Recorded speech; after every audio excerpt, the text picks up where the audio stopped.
Yeah, I don't think he's seen it yet. We're going there after. Oh, Well, okay. like at 10:15, I think. Thank you, man.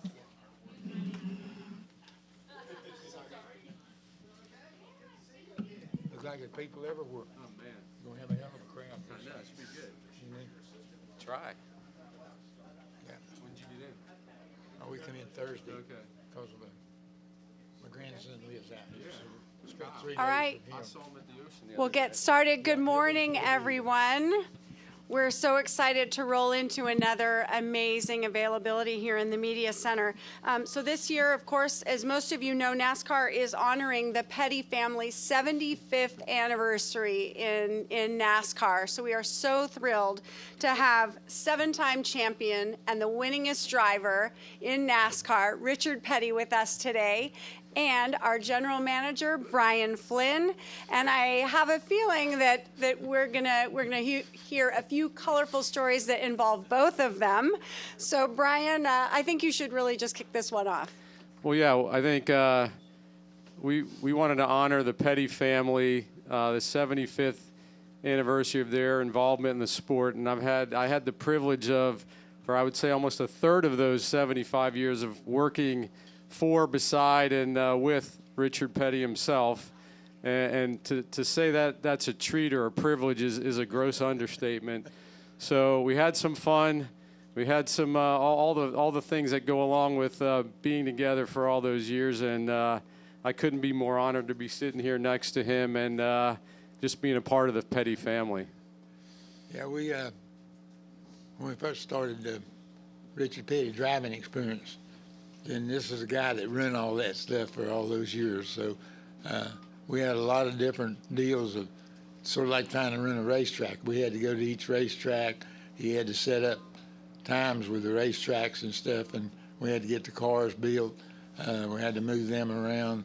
So he's responsible. If you liked it or don't like it, he was responsible for the Richard Petty driving experience.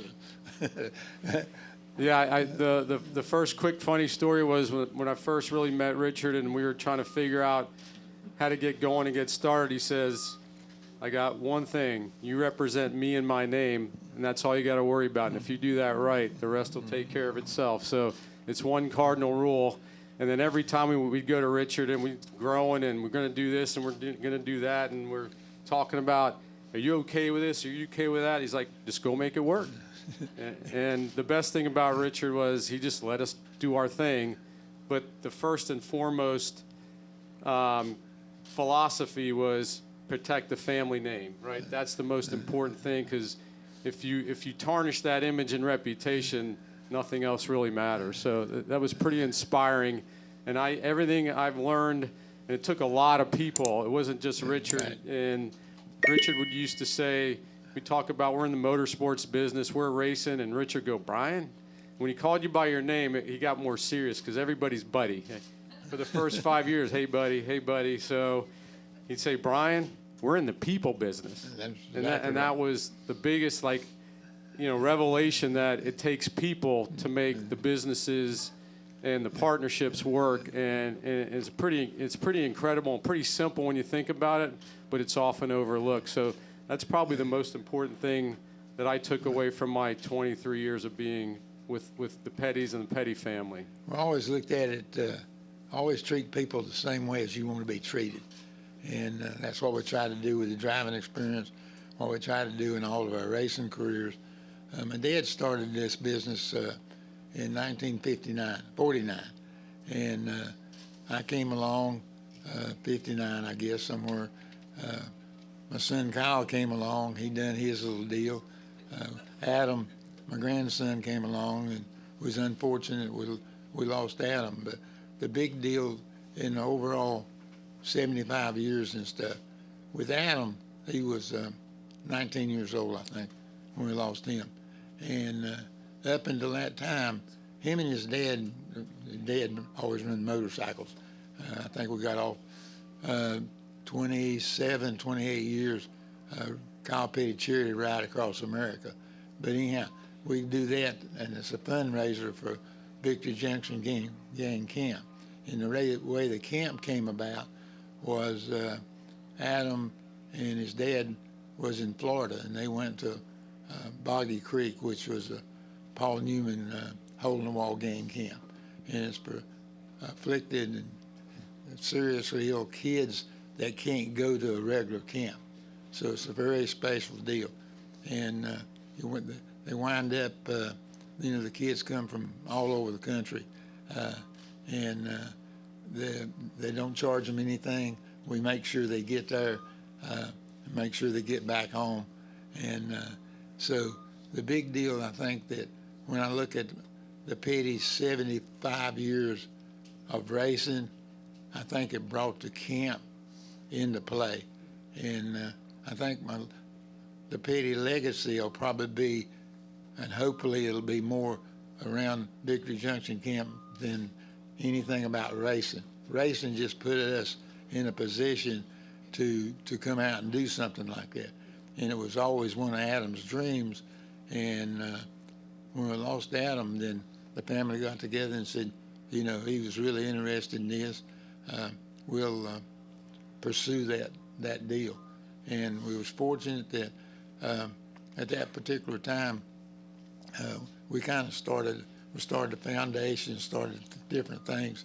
And at that time, nobody in NASCAR, even the drivers, even NASCAR, had a foundation. And all of a sudden, we start looking around and start talking to sponsors, fans, tracks, all that stuff. And everybody said, this is a good idea.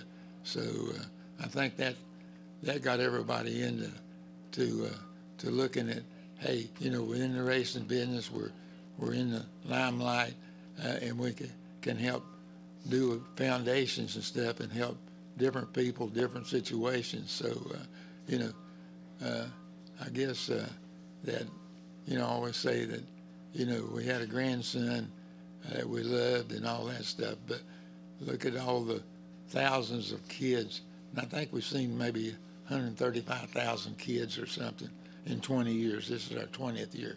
And Kyle always says that, every time he sees one of them smile, he just remembers Adam and his smile. So I think that's going to be our legacy from there. Nice. Well, at this time, I'd really like to open it up for questions. I'm sure we've got a lot. So who have I got for questions for Mr. Petty, the King? Who have I got? Oh, Tom in the back. Hi, Richard, back here. What was were you ever privy to any of the initial meetings that Bill France had at the hotel in Daytona Beach that got NASCAR going? No, none of my crowd was there. That was in 47, 48, I think. And so there was just a bunch of racers, a bunch of promoters and stuff got together with France, and he talked them all into doing the NASCAR deal. So really NASCAR started in 1948. The Cup Series just started in 1949. So we do all our figuring from 49 instead of 48. All right, and who's got the mic back here? Okay, great. And then we'll go here to Vern. Hey, Richard Doug Turnbull for PRN. If I remember correctly, and maybe I'm wrong, but road course racing wasn't your very favorite amongst the many things you got to do over many years of the sport. How has road course racing changed from when you were last in the car and then past 30 years or so? Yeah, I always liked running road courses because back in the day when we ran them, they didn't have all the walls and all the safety deals. They just went out through the woods and cut a deal, and how you could get there. So I like to run dirt. So at that time, we spent half the time out in the woods and stuff, and it wasn't very professional. And we'd run a car one Sunday at a half-mile track, and then the next week we'd go to a road course with the same car. So the cars wasn't set up for road racing, but it was a lot of fun. But over a period of time, then everything got to be more professional. The cars got to be special cars for road courses. They took tracks like here at Sonoma and improved them, made them a lot better, a lot safer. So overall, it's just really a different ball game now than it was 20 or 30 years ago. Awesome. Doug, and then Vern, and then Jenna. Richard, so much talk the last couple of weeks about Kyle Larson doing the double, and did you ever want to step outside of the NASCAR world and try something else during your career? No, not really. Okay, I'm going to explain what the deal was. Petty Enterprises consisted of Lee Petty and Richard Petty. And so at that time, you didn't have outside sponsors or any of that kind of stuff. So from my standpoint, if I went and go to Indy or go any other kind of racing, it took away from the Cup Series. And the Cup Series was where we made a living. So I had to stay home and help try to make a living at home instead of trying to explore anything else. And I guess that at that time, it was a pretty young deal. I was so focused on nothing but Cup racing, I really never thought about any other kind of racing. All right, Vern. Richmond, Virginia native here. Okay. I'll ask you after we're wrapped up, but I'll ask you now. What is the story behind who coined the nickname The King? I don't know who. We'll go back to probably mid-60s, 66, 67, somewhere along there, was pretty dominant. And we had 3 or 4 reporters. Instead of having a room full of reporters, they were just 3 or 4, and they went to all the races. So they'd go, when the race was over, they'd report to a bunch of different newspapers and magazines. So these 4 guys was pretty much partying on Saturday night, and they'd get a little drunk and stuff. So I think one night they got to talking about different drivers and different deals. Then they got to naming people. Pearson was a Silver Fox, you know, and so they wound up with Richard. So I guess Kings kind of went with Richard. If my name had been Joe, I don't think it would have been Joe, King Joe. They'd have had to come up with something else. Awesome. And Jenna, and then Bill. Hey, Richard. You talked a lot about the camp and how that you think will be your legacy. With all of your accomplishments and all of your on-track success, what does it mean to you that you think the camp will be ultimately your family legacy? Well, I look back and the good Lord put me in the right place at the right time with the right people around me. And Richard Petty's never done anything by himself.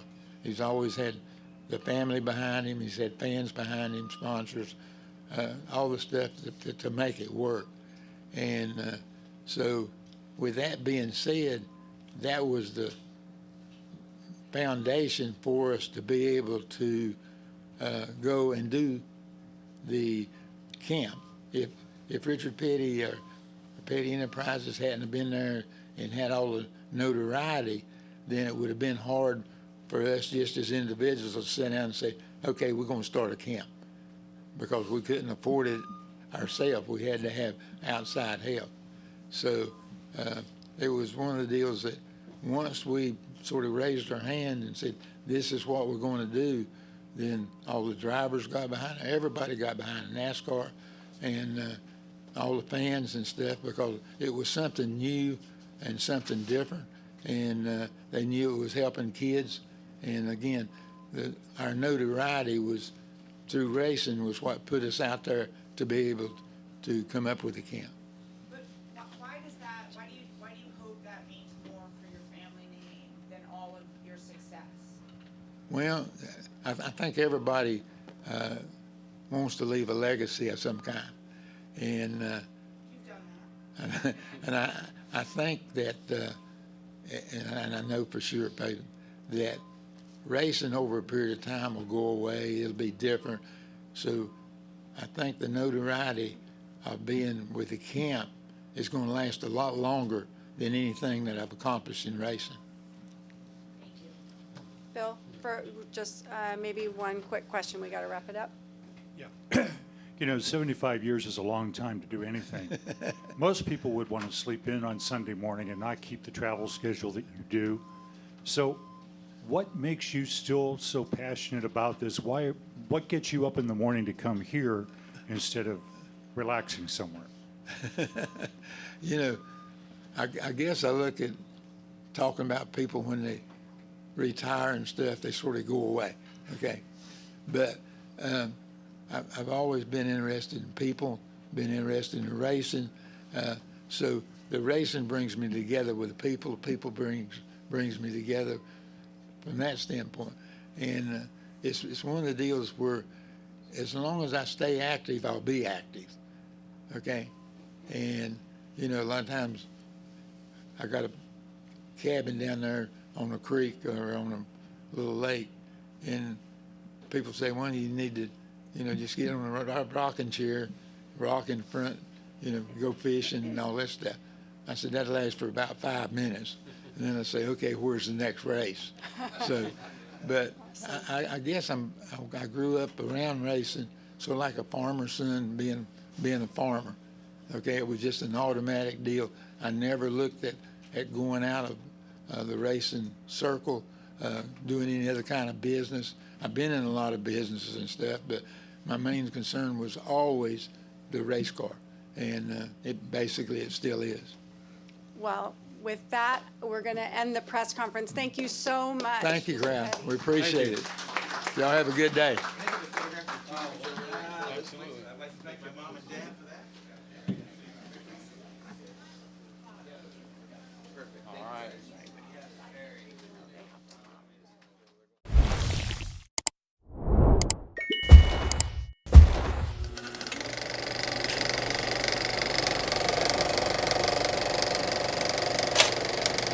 All right, there's the checkered flag. Great job, driver.